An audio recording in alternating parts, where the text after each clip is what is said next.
Olá pessoal, vamos ao nosso estudo bíblico. Vamos estudar o Evangelho de Mateus, capítulo 27, do verso 57 até o verso 66, onde encontramos a narrativa sobre o sepultamento de Jesus. Esta narrativa, ela é transicional, ela completa a crucificação, a morte e prepara para a ressurreição a partir do capítulo 28, verso 1. Então, é muito importante esta narrativa nesse sentido, pois faz uma transição entre a morte e a ressurreição. E os elementos presentes nela nos ajudam a compreender e nos preparar para a ressurreição que sucederá. Assim, o verso 57 diz-nos: Caindo a tarde, veio um homem rico de Arimateia, chamado José, que era também discípulo de Jesus. Bem, então já vimos ao longo do dia da morte que ao meio-dia, na sexta hora, houve trevas. Na nona hora, Jesus então morre, faz o seu grito final. E agora, ao cair da tarde, às 18 horas nossa, 12 horas ao pôr do sol, termina então o dia, a sexta-feira, o dia da preparação da Páscoa, que era o dia que antecedia a comemoração da Páscoa, e a gente observa que a Páscoa, naquele ano, no calendário judaico, cai no sábado, porque o sábado começa às 18 horas de sexta-feira.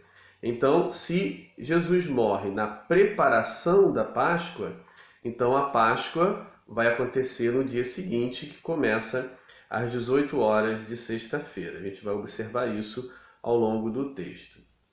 Veio, diz o texto, um homem rico. Jesus já teve um encontro com um homem rico no capítulo 19, versos 16 ao 22, em que este pedia a Jesus, ou perguntava a Jesus, o que deveria fazer para ganhar a vida eterna, para ter a vida eterna. Jesus responde àquele homem rico que ele deveria vender as suas propriedades e distribuir o ganho dessa venda aos pobres e então segui-lo. Bem, aqui temos um homem rico, novamente aparecendo, que vai, de uma certa forma também, seguindo o ensinamento de Jesus, utilizar a sua riqueza para o pobre. Ao preparar um sepultamento para Jesus, ele realiza uma obra muito especial naquela cultura judaica de dar a alguém, no caso pobre, sem condições, sem recursos, sem sepultura, que vai ficar insepulto se alguém não usar de misericórdia. Ele então utiliza a sua riqueza, os seus bens, para proporcionar a Jesus, na condição aqui de pobre, sem recursos, sem condições de sepultamento, uma condição digna para o seu sepultamento. Bem, então nós observamos que este homem rico, como discípulo, vai utilizar os seus bens a serviço de Jesus, que automaticamente se percebe está a serviço do pobre ou dos pobres. Jesus aqui representando o pobre sem condição nenhuma de ter um sepultamento. O nome desse homem, ele é de Arimateia, o seu nome é José. José, como personagem bíblico do Antigo Testamento, nos lembra outro personagem bastante conhecido que também vai enfrentar, a semelhança desse José de Arimateia, a cultura vingente, vai enfrentar as situações, os obstáculos culturais, sociais, institucionais do seu tempo, como nos é descrito em Gênesis capítulo 39, em que José enfrenta a esposa de Potifar, não se submete àquelas artimanhas, aqueles modelo cultural daqueles dias e vai sofrer as consequências. Ele vai ser preso diante daquela contraposição à mulher de Potifar.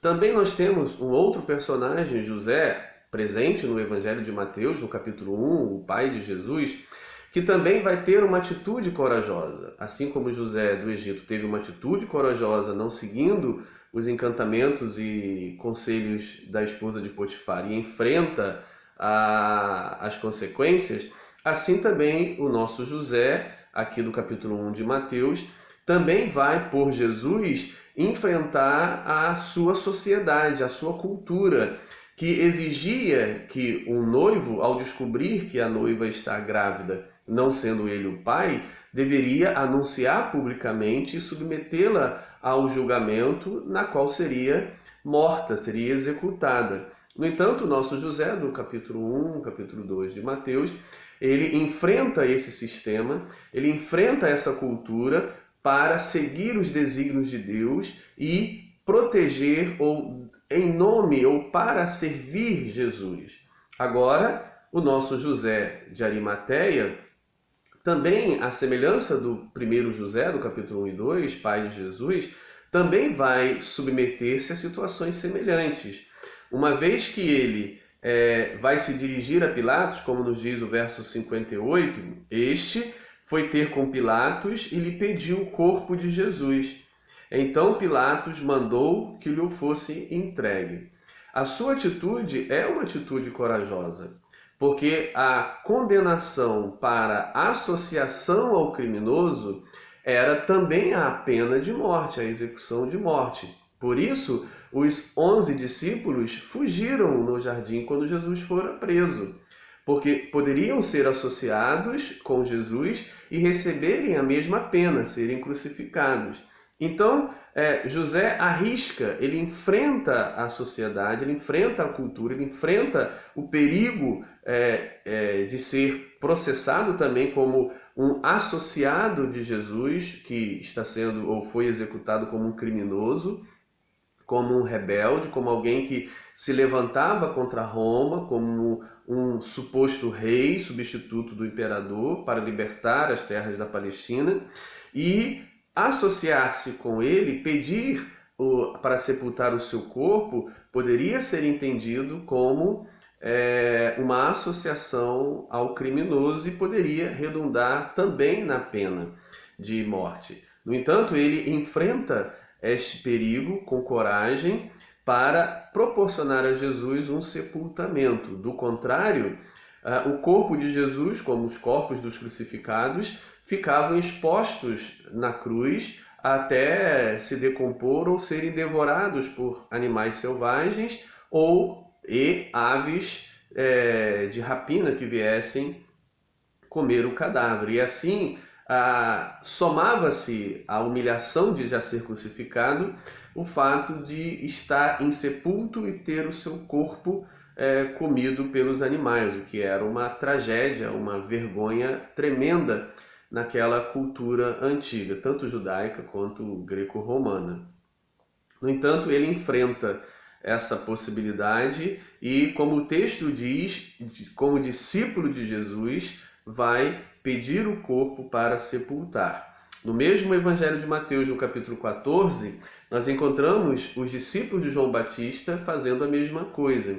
Assim que João Batista foi executado, tendo sido decapitado, diz o texto no capítulo 14 de Mateus, que os seus discípulos pegaram o seu corpo e levaram para o sepultamento. Assim os discípulos sepultam o seu mestre. E aqui o discípulo de Jesus, chamado José de Arimateia, vai fazer o mesmo que os discípulos de João Batista, vai sepultar o corpo de Jesus. Diferentemente dos 11 que o abandonaram e não vão proporcionar esta sepultura digna.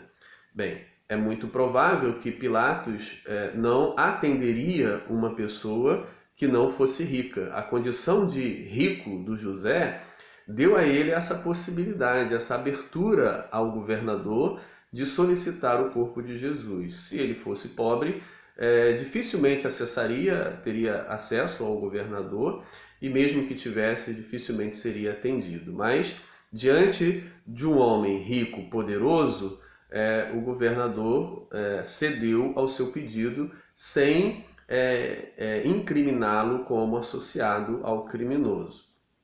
Verso 59. E José, tomando o corpo, envolveu-o num pano limpo de linho. Bem, é sabido pela história que os crucificados eram expostos na cruz completamente nus. O objetivo sempre era aumentar a vergonha, ou seja, estar crucificado já era algo completamente indigno, estar crucificado nu, expor a sua nudez, também era algo extremamente vergonhoso, e ter o corpo devorado pelos animais também extremamente vergonhoso. Todo o conjunto da crucificação visava envergonhar, humilhar e servir de exemplo para que outros não cometessem os mesmos crimes. Por isso, diz o texto que ao pegar o corpo nu, José então o envolve num pano limpo de linho. Verso 60, e o depositou no seu túmulo novo, que não era algo barato, que fizera abrir na rocha, e rolando uma grande pedra para a entrada do sepulcro, se retirou. Bem, um sepulcro aberto na rocha faz uma relação com os versos 51 ao 53 do mesmo capítulo 27, que diz que na hora da morte de Jesus tremeu a terra, fenderam-se as rochas e abriram-se os sepulcros, e muitos corpos de santos que dormiam ressuscitaram. De uma certa forma, já é uma preparação sepultar Jesus numa rocha fendida, aberta, que vai preparar para o seu sepultamento, para a sua ressurreição, como já anunciado para com outros nos versos 51 ao 53. Retirou-se, fez todo o processo, retirou-se. 61 diz que achavam-se ali sentadas em frente da sepultura Maria Madalena e a outra Maria, já mencionadas no verso 56, como aquelas que acompanharam Jesus desde a Galileia até a crucificação e não o abandonaram mesmo diante da cruz, como está dito no verso 56. O evangelista aqui traz para nós uma mensagem interessante a respeito dessas mulheres. Ele as apresenta sentadas assistindo todo o processo de sepultamento. Elas então acompanham Jesus desde a Galileia, acompanham a sua morte, acompanham o seu sepultamento como testemunhas e vão acompanhar como testemunhas a sua ressurreição. E também o evangelista não aponta nenhuma característica que indique que essas mulheres estavam ou chorando, ou gritando, ou tocando flauta, ou completamente entristecidas. Não há nenhuma indicação que mostre alguma característica de tristeza nessas mulheres que assistem o sepultamento. Isso vai preparar para o que vai acontecer mais adiante. Ou seja, é muito provável que o evangelista esteja nos indicando que essas mulheres lembram, acreditam nas palavras de Jesus que iria ressuscitar. Se elas o seguiam desde a Galileia, então elas ouviram os anúncios que Jesus fez no Evangelho de Mateus. Nos são registrados 3 anúncios que Jesus faz a respeito da sua morte e da sua ressurreição. Capítulo 16, verso 21, capítulo 17, verso 23 e capítulo 20, verso 19. 3 vezes Jesus anuncia que vai morrer e que vai ressuscitar. Se elas o acompanham desde a Galileia, elas ouviram o seu anúncio da ressurreição. E a gente vai observar mais à frente que os seus inimigos também ouviram e vão se mostrar preocupados com esse anúncio. O que eu quero destacar nesse momento no verso 61 é que o evangelista não faz nenhuma indicação de que essas mulheres estejam ali fazendo pranto ou choro próprio ao sepultado. Ele apenas diz que elas estavam sentadas em frente da sepultura. Verso 62. No dia seguinte, que é o dia depois da preparação, Reuniram-se os principais sacerdotes e os fariseus e, dirigindo-se a Pilatos, disseram-lhe. Bem, aqui no verso 62, há-nos uma indicação que Jesus morre no dia da preparação, no dia em que a Páscoa era preparada. O dia que antecede a Páscoa era o dia da preparação, preparava-se a Páscoa, e no dia seguinte, que começava às 18 horas, por exemplo, de sexta-feira, nesse caso aqui, era o dia da Páscoa, onde se era comemorado. Então, o sábado é o dia da Páscoa aqui no texto. A Páscoa, nesse ano, cai no sábado. O evangelista João, no capítulo 19, verso 31, ele vai corroborar com essa informação ao dizer que aquele sábado era grandioso. Não porque era grande no sentido de extensão, mas era grandioso no sentido da sua qualidade, da sua importância. O dia grandioso, aquele sábado, era grandioso, porque ele continha não apenas o dia do descanso semanal, e isso já era grande, né, já era grandioso, como também a Páscoa. A Páscoa caiu no sábado, como nós observamos aqui. No dia seguinte, né, ou seja, então, que é o dia depois da preparação, logo o sábado é o dia da Páscoa, começado nas 18 horas de sexta-feira. Reuniram-se os principais sacerdotes e os fariseus e, dirigindo-se a Pilatos, disseram-lhe: Senhor, lembra-nos de que aquele embusteiro, enquanto vivia, disse: depois de 3 dias ressuscitarei. É interessante que está na memória dos inimigos, está na memória dos sacerdotes principais e dos fariseus, observando que na narrativa da paixão de Jesus no Evangelho de Mateus é a única vez que aparece o fariseu aqui, ou aparecem os fariseus. É o único momento onde eles são indicados pelo evangelista na narrativa da paixão no Evangelho de Mateus. Interessante que há na memória deles as palavras de Jesus sobre a ressurreição.